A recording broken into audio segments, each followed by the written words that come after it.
Hello and welcome to the Knit Girls. This is episode 609.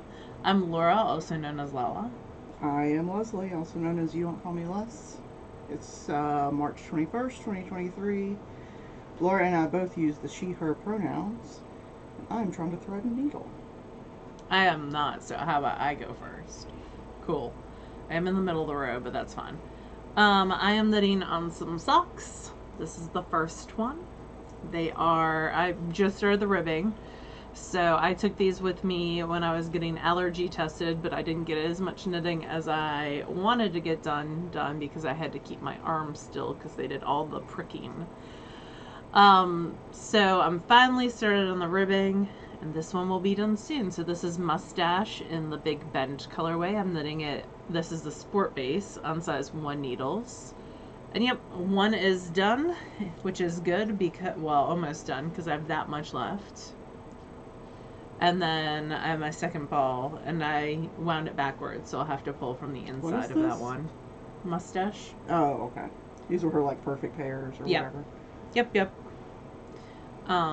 So, first one is almost done. And the only other thing that I have to show that I knit on is my sweater. So I did get a couple inches done on the at least over an inch done on the sweater. I didn't get as much knitting done as I wanted to get done, but I'm surprised you've gotten anything done with as, like, itchy as you look, like, with all my allergic reactions, which have moved to my hands now, which is... Laura's face is not swollen at all today compared to how it's been. Yeah. And it's spreading to, like, between her fingers. And I'm still pretty swollen, but... It just makes me, like, miserable on her behalf. Oh, you're sweet. So last time I saw y'all, I was where that marker is. So yeah, I made some decent progress. Talking is hard.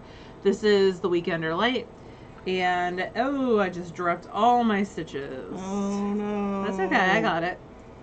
Using the pinch and pick up method. So yeah, it's Weekender Light by Andrea Mowry, and I'm knitting it out of Another Crafty Girl in her sock base. And it's on like size 2 needles. So it was on 1s to start with, and I moved up to 2s to go round and round and round. I'm alternating skeins, and I'm like 9 inches in, I would say. So maybe a little bit more. I'll have to measure. Hold on. If only there were a measuring device. There is. I see it. It's my piggy one. It is. Be very sad if it. Oh, I'm 10 inches in. Cool. So I'm 10 inches in. I'm gonna go to around 17, and then I'll be at the underarms. So yeah. So, only 7 more weeks until I get to the underarms. So a sweater and a sock. That's it. That's it? Okay. That's it for me. I have some test knitting that I'm doing, but I forgot it. And yeah, that's about it. That was all. Okay. I did do some spinning though. Yeah. Well, that is no surprise to anyone who's ever watched this show. Okay. Let me put this away. So, I am working on a couple things. One is a pair of socks in the Spectrum colorway, and that's by Woolens and Nosh. Michelle. This is what it looks like in the cake, but it actually is very orderly in the sock. I did a very long heel flat to try to see, by very long I mean it's about 3 inches. Because my instep is higher than it used to be. So I wanted to see if this alleviates some of the tightness that I get around the instep by having a deeper heel and a longer gusset. I have more stitches up here at a time, so it did make the gusset take forever. But yeah, so I'm still on the first one. I did a heel flap and round heel, and I'm finally back down to the right number of stitches. So that's the first thing that I'm working on. The second thing is recalibrate. Oh. This is a Shayna Lines design. I have no idea what all this crap on it is. Oh, it's muddy paw prints. I'm sure it is. So this is by Shayna Lines Designs. Laura's knit one of these. I've knit one of these. Half the knitting community, I feel like, has knit one of these. Because it's a well-written, awesome pattern. Well, it's a good way to use single skeins. Yes. That's why I get the buy-in for it, because we go places and we get that special souvenir skein, and then it's not enough to do like a big thing. And how many little things can you really knit before you need a break from little things? So anyway, this is sort of what it looks like. This is just a schematic of how certain colors play out. So I am knitting it, and so far I've only got the first, the center panels on the front and the back done. That's it. So are you going to wash those and determine your gauge based on that? Okay. You look at me like I'm crazy. That's what I did with mine. Is that what we're supposed to do? Because I totally didn't. No, like I instead of doing a gauge swatch, what I did was I washed my center panels so I could see what they're going to block to. Yeah, that makes sense. Maybe. That makes sense. Probably not, but maybe. This is... So that way you'll know if they grow or not. Urban Girls. Virginia fingering in the colorway something. Leslie can't knit on anything unless it's SSK stash. Well, I really want to use it all. The Duke of Hotness, which I think is it's a Bridgerton reference. Yeah, Bridgerton, which is a television show.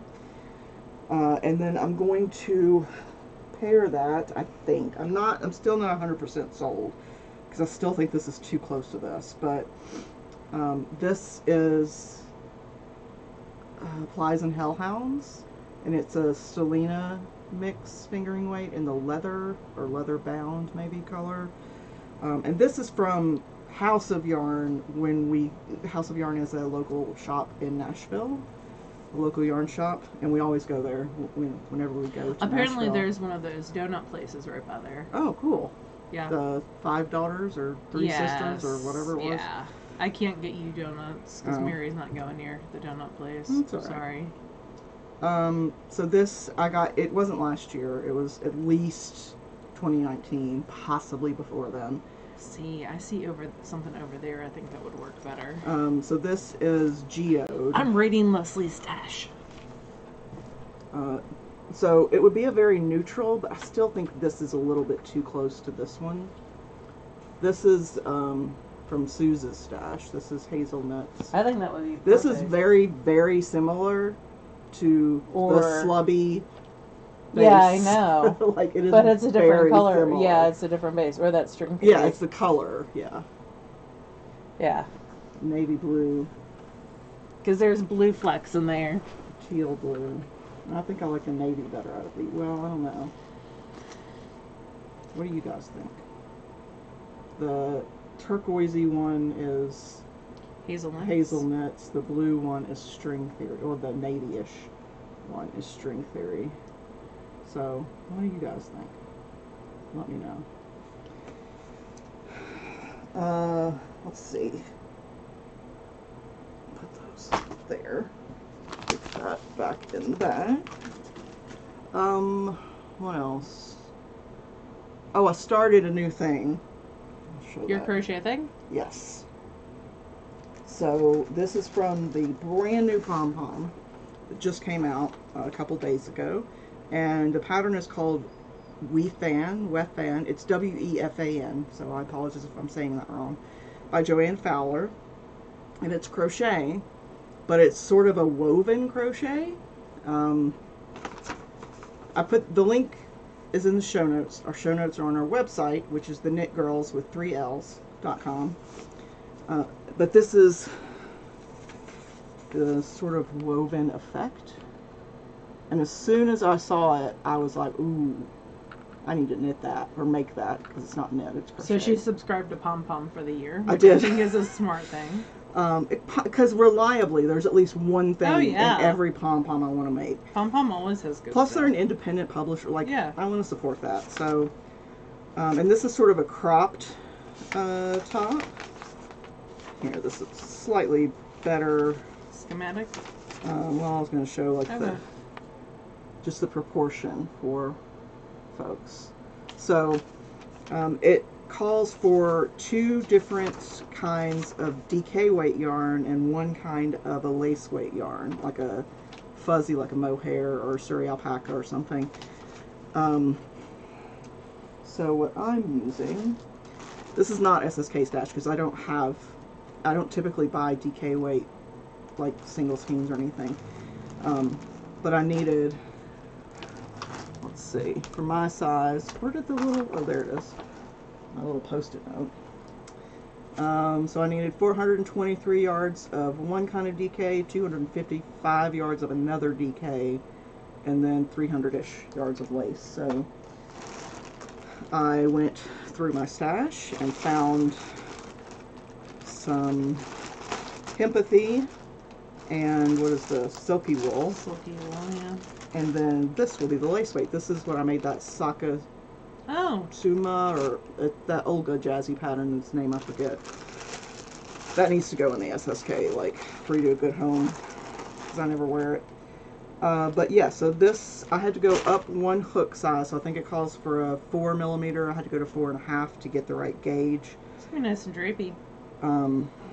If I finish it, because it is a little bit frustrating because I do crochet, but I don't typically do anything super complicated. And this doesn't have, like, it's got written directions, and the directions are very, like, they're not, like, super short or anything. They're very, like, verbose, trying to explain everything in the, you know, most sense it can make, but sometimes you just need a visualization. And because I was looking at the next step. So I started, so you start with like a foundation row, and then you do these, like, you make these like loops. So this here is, you make some chains, and you go back down and make some more chains, and then you make this loop. This is all part of the same stitch. This is all one stitch here. So you do 1 row of that. It goes like across and down. And now I'm done with this one for now. With crochet, at least, it's very easy because you just need a stitch marker to hold your place, because you've only ever got 1 stitch live. But now for the next step, I have to do another super long, like, foundation row, and then I have to start weaving it in this. And there's no diagrams. Like, there's written instructions, but there's no diagram that says, okay, now go under this one, now go over this one, this is what it should look like. And, you know. Yeah, because magazine space is such a premium. Exactly, right. And I don't fault her for it. And it's not a criticism. I have no idea to know if that's completely and totally normal, and once you get better at reading crochet patterns, you just can visualize it better. I don't know. But yeah, I'm a little scared. We'll see. But this is the first color, this is the second color, and then the third color is this lighter gray. It's a Habu Textiles. I think it's like a paper or rayon or paper rayon mix. I don't know. It's like cobweb weight, but you hold it double and it becomes a lace weight. I made a garment out of it, like a shrug thing, a few years back, several years back. So, yep, started that. Using up all your stash, my friend. Well, I wish. I wish this made even like a 2% dip in it. That would be nice, but I mean, it's kind of a jerk move to complain about all the stuff you have, but yeah, I'm trying hard not to increase what I've got, at least, like, to maintain. I would be happy with maintaining. So, there's that. I have a finished thing. Do you have a finished thing? Do not have a finished thing. Oof, this is going to be a lot of talk from me then. Yep. Sorry about that, guys. So, I need to put this one in the show notes. I haven't yet. I didn't... Yeah, I have no idea what that is. Show it to the people. Maybe they'll know. what this is. I bet they come up with some creative ideas. But what this is I like hand woven dish towels, and Jessie, our friend in Washington, will occasionally make them, and I can guilt her into giving me one. Oh, is that to pull your dish towel But through? because there's such a difference. Like the handle of my oven where I hang my dish towels is so slick, and there's no friction between it and the dish towel. It's constantly falling off, and it drives me bananas. So I found a little crocheted pattern where this goes over the Oh, okay. handle, and then this, because it's yarn and fuzzy, has more friction with the towel, and it's less likely to fall on the ground. Nice. So this just uses, I've seen them where they use like wooden circles, but I don't own any wooden circles, nor do I know where to purchase them. You did own that crochet hook. But it uses a hairband. You could probably do it without a circle, like without anything rigid in there. I like the hairband idea. But the hairband gives it a little bit of stretchiness, and I have smart. a million of them. So that was not my idea. It's in the pattern, which I will link in the show notes. It's a free pattern. It's on a blog, but the link is in Ravelry, but I'll link it directly to the blog. I do not remember the name off the top of my head, but I will put it in the show notes. So, and it was super fast, so if you want one, let me know. Yeah, I do, actually. I mean, it's a little bit hideous because I just grabbed the closest yarn. Whatever. But, like, it's functional. Yeah. So, I don't need everything to be pretty in my life. So there's that, and then I finished Musselburgh. This is a hat by Isolde Teague, and this was SSK yarn. This was 2 skeins. One was the Surrey Alpaca silk blend. Is it silk and Surrey Alpaca? Mm-hmm. Okay. And then the other was just a merino fingering. These were both from Spotted Circus, and I held them double. And so this is just a double. This is just a long tube with decreases on either end. I bet it's so cozy. But it is very warm. It has been cold here. And of course, Carly doesn't care, even though she's got basically no fur, because she's a very short-haired dog, and she will not let me put clothes on her. Oh, I was going to ask. No. You have all those Neelix clothes. No, that she you can put freezes. On her. She's just like... I kind of want to see this now. I need a video of this. But she still wants to go out and catch the ball a million times a day. And, you know, it's not a huge time investment for me, so I'll listen to an audiobook and throw the ball for her and wear my nice warm hat. It's not quite... long enough to double up the brim as much as she does in the pictures, which I would have liked, but I was running out of yarn. Yeah. So it's still plenty long enough to go over the ears. I love all the variations of that people have done. Yeah. So it's this is Isolde Teague, and it's Musselburgh, spelled Musselburgh. But we get yelled at comments when we don't pronounce it correctly. But it's like Edinburgh. It's Musselburgh. So... yeah. Cool. I've got some watercolor too, but please, for the love of God, you talk Let me for a while. move this stitch marker and then I'll talk. I'm so sick of talking. So I really wanted to spin a pound while I was off last week, and I spun the singles of a pound, but I have not plied it. She's also been like under attack by something in her body, so I feel like she should be kinder to herself. It was a super arbitrary goal, and that's fine.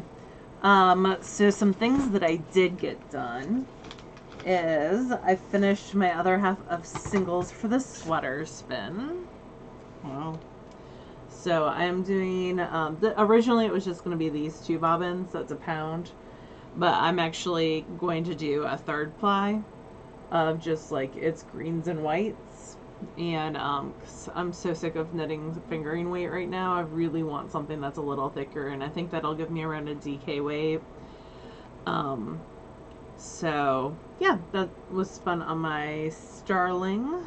So I have one more group of 8 ounces to go, and I'm using Wee Chickadee, 2 different colorways of that, and then a colorway of Hello Yarn. I've been getting a lot of questions about combo spins lately.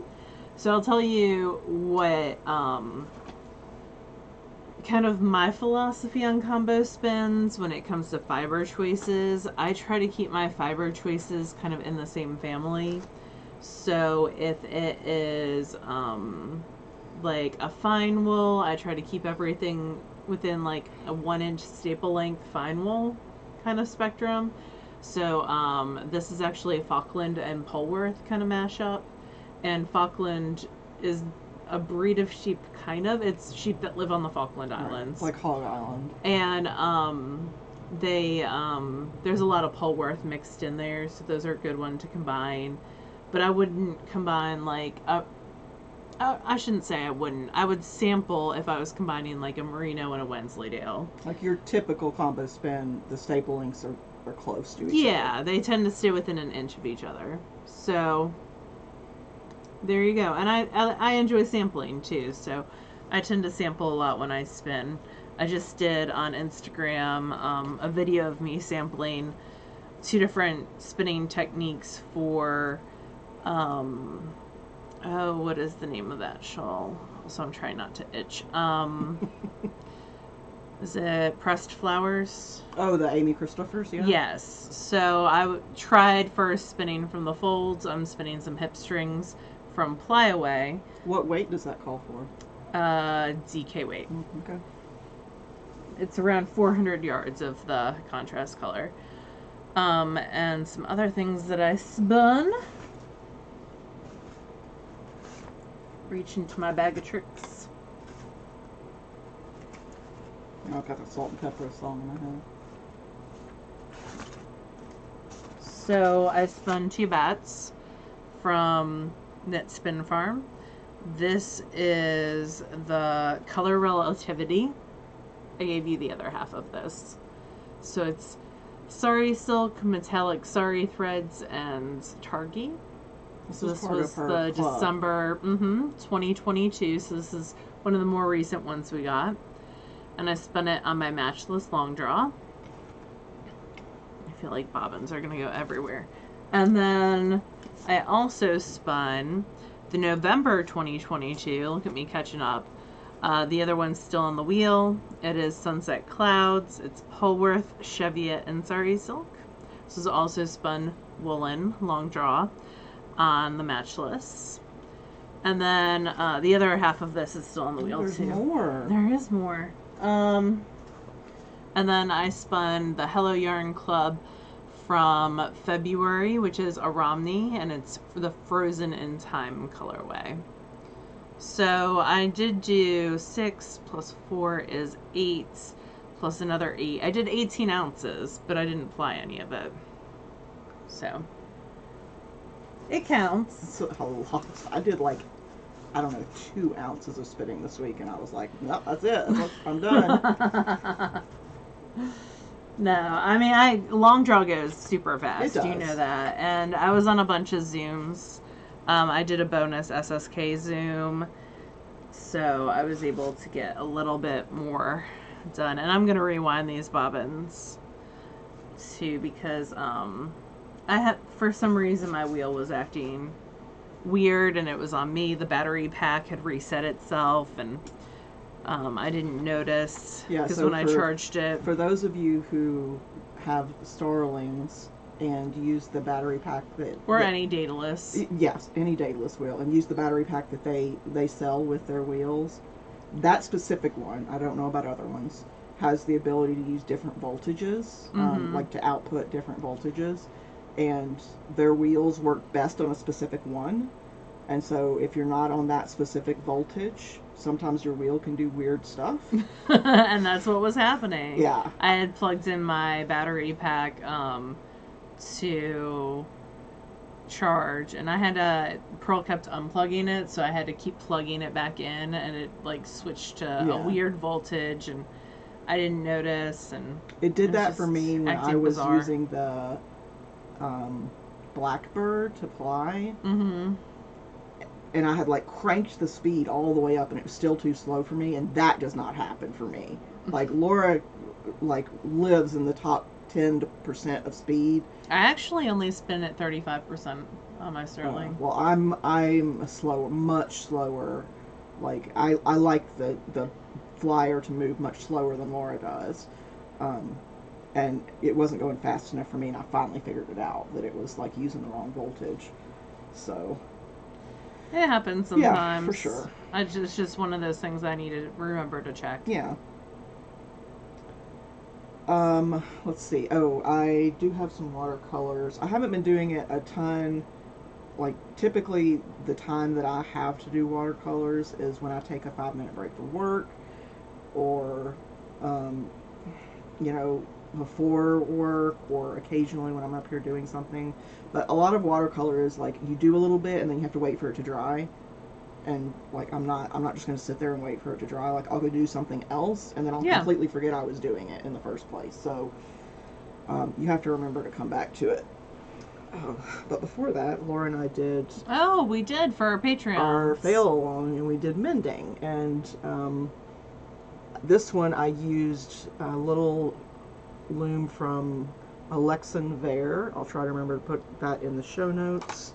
In fact, I will make a note of that so that I remember to put that in the show notes. I'm wearing my mended socks right now. Oh, are you? Mm-hmm. They were closest to the door as I was leaving. And these are a pair of Kobe socks that I mended with some contrasting yarn. This particular type of darning loom worked really well. Let's see. I've got a bunch of things. So I was doing a... I'm going to go back to Patreons for a second. Uh-huh. So we do a Patreon, yes, for people who don't know.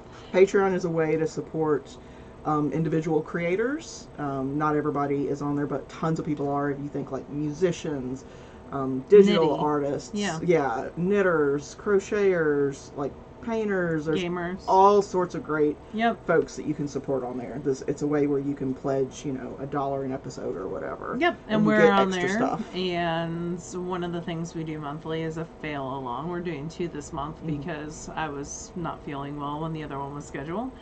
And then we also have the last Sunday of the month, which is quickly approaching. Yep. We do like Zoom virtual knit night, which is super fun. It's always the last Sunday of the month, barring problems. But yeah, we have a great group of people. It's super fun that attend, and we've really gotten to know them pretty well. Yeah. Over the course of the time that we've been doing this, and sometimes we find new stuff that we are really bad at. And sometimes we find stuff that is fun and new. And the mending was fun because we had a bunch of different looms that we tried, and so we could decide which one worked the best. Yeah. And we have people to distract us and tell us about, their new dogs or the sweaters that they're wearing or, whatever. So the baby pigs. Borlings. Aww. So I did a couple... I did one and I didn't like it, so I redid it. Just like a landscape, nothing super special. Clouds are really hard, y'all. This one came out better, but the goal was to use one color, but just in different tones and stuff, so came out okay. This one had I decided to use a glitter color in the sky. There's glitter? Yeah, there's watercolor with glitter in it. So I'm not super happy with how the cabin itself came out, but the rest of it I like. So it's giving me Northern Lights vibes. You live and learn. Yeah, that was the goal. Oh, there's more glitter. So yeah, I hit a button. Sorry. And we said the rest of the thing, and then when Leslie stopped the recording, it said starting, and we're like, oh no. Yeah. All right, so we were looking at watercolors. Yes. This I did for Kobe because I asked him what his favorite animal was, and he said a giraffe. Cute. And he turned 20. Yeah, it was for his birthday, so he turned 20 this month. And you're gonna mat it and make it all fancy. Eventually. And then this was one that I worked on. This is day 28 out of the 30. So much glitter, I love it. Yeah, the paint has glitter in it, but the trees were a little too blue. They shouldn't be that blue. And so I decided I would do this one again. I'm not finished with it yet. It's still part of the block of paper, but it's looking better. I'm happy with that.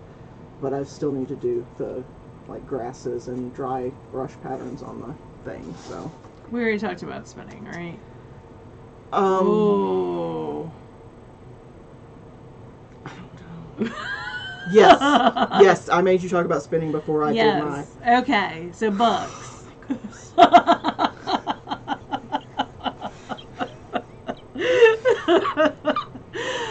I am still listening to the Hidden Legacy series. It's an adult urban fantasy, but because I was not feeling well today at work, I didn't have classes today. I cleared this week because we have testing going on in the building. And this was going to be my week where I get everything done. So I got some things done. But I started reading a book, and that's part of my job too, is to recommend books. And I have kids that have been dying for a mystery. So I picked up Absolutely Truly, mainly because the fourth one in the series comes out this summer and it's got sheep in it. I was looking at books that were coming out this summer. Isn't and I it was called like Truly Madly Sheeply or something? So the main character's name is Truly. And she's 6 foot tall at 12 years old, which I can totally relate with. I was about that tall at 12 years old. Words, numbers. We've already done this once. She doesn't like standing out in the crowd, which is great because she lives in a family of 7. So she can definitely hide. But her father was just in an accident. He was on a military mission. He was a Air Force pilot, I think, or Navy pilot. And his best friend is killed. And he loses an arm due to an IED. And so they are moved from Austin, Texas, where Truly lives, by her best friend, who's her cousin, and her mom's whole family, up to a teeny tiny, super boring town called Pumpkin Falls. There's not even a movie theater. There's not even like a Walmart. There's a general store. The high school isn't even in the town. Her older brother has to drive like 20 minutes to get to a high school. And actually she's in 6th grade or 7th grade, and it's like a K through 7, and there's less than 100 kids in the whole school. So it's her moving to a new place, being the new kid, trying to fit in, but also there's a mystery aspect because her father and aunts are now taking over the grandparents' used bookstore, and she finds a mysterious letter inside an old copy of Charlotte's Web, which was autographed, and then the copy of Charlotte's Web goes missing. And they were kind of counting on that money to save the day. So she is chasing clues, and it's just a fun, cozy middle grade mystery. When I say middle grade, I mean ages like 8 to 12, like right around that 6th grade, 7th grade age range. And I'm enjoying it so far. Mirrors and doors. Obviously. Mirrors and doors. Mirrors and windows. Mirrors and windows, yes. We talked about this before when it didn't record. And it was just an idea I've never heard. It's not my idea. So it's definitely a stolen idea, and I cannot remember who it originates from, but I will put it in the show notes because it is super smart. So when we read books, sometimes they reflect ourselves and what happens in our lives. So I know I have a lot of kids whose parents or family has been in the military, whether it's a sibling, whether it's a parent or grandparent. So that might be a reflection of what's going on in their lives or concerns that they have.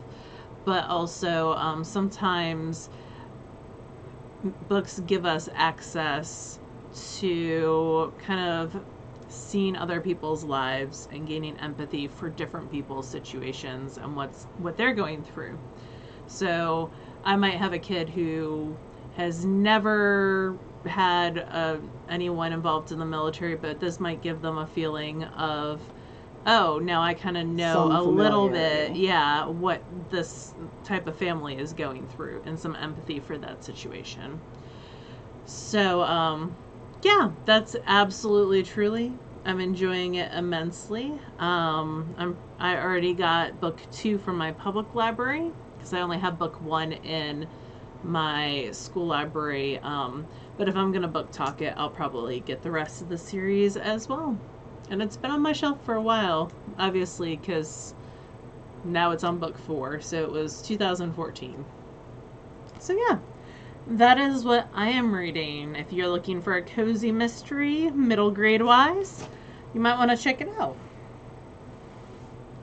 As far as Me, I am reading a book whose name I forget. I'll put it in the show notes. But I'm re-listening to the Kate Daniels series, which is by Ilona Andrews, same author, pair of authors that wrote the Hidden Legacy series. Yeah, that I'm rereading, because we both really like Alana Andrews stuff, and it's just like that familiar rereading. Yeah, it's comfort. It's like, if you always watch a certain movie on New Year's Day or something, like it's just comfort. Yeah, or rewatching like Cabot Cove, Murder She Wrote, or Golden Girls, or whatever. Yeah. Or MASH, or So I'm on the fourth one of those. Kate and Curran just finally got together midway through book 4. The next one, I think, is the one that I don't love, because it's the one... That's where I dropped off last time, right? Dead Children? Yeah, it's the one where they're looking for the remedy. Not remedy, what's it called? Panacea. Yeah. For shapeshifters that go loop. I'm pretty sure that's the 5th one. I don't know. Yes, it is. Yes, because the one after that is... Yes, it is. So, really love Kate Daniels. I really love everything that they write. Yeah, they're a very good writing team, and I'm thrilled that they're still publishing things. I think that's basically it. Oh, the Apply Science issue. Yeah, so Apply Science is out. We'll show you it next time, because I totally forgot my copy, but I have an article in there, and there's loads of other good articles if you're interested in how some fibers are created, like banana or sea cell, or a lot of those... like milk protein? Yeah. Rayon. Yes, man-made fibers, I think, is a good way of saying it. James, Longdraw James has some great articles in there, and also like the ecological footprint of those fibers that are created. Bamboo's another one. So yeah, it's a great magazine. Highly recommend. And we'll show you some articles from it next week if I remember to bring it. We have a couple of Patreon events coming up. If you're a Patreon supporter, we appreciate you. Yes, thank you so much. Patreon is a way for you to support independent creators, whether it's knitters, musicians, textile artists, writers, all sorts of individual creatives.